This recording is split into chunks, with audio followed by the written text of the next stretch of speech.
Michel नाम की इब्तदाई तारीख अरबी ज़ुबान से निकलती है।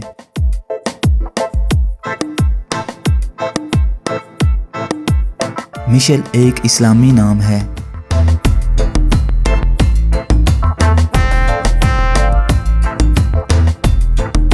मिशेल नाम का शुमार लड़कियों के नामों में होता है।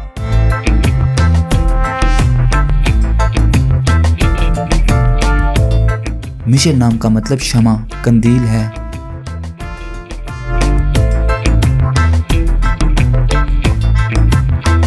मौजूदा डेटा के हिसाब से बुनियादी तौर पर मिशेल नाम की शोहरत में 2011 में तेजी से इजाफा हुआ। मिशेल नाम की पॉपुलैरिटी का ग्राफ आप 2004 से 2020 तक देख सकते हैं। ट्रेंड्स के हिसाब से मिशेल नाम की शोहरत का ग्राफ 2017 में मकबूलियत की इंतहा को छूने लगा।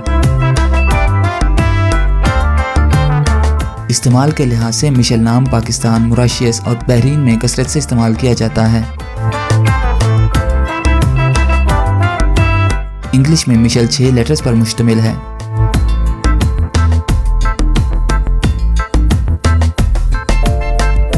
उर्दू में मिशेल 4 हरूफ पर मुश्तमिल है।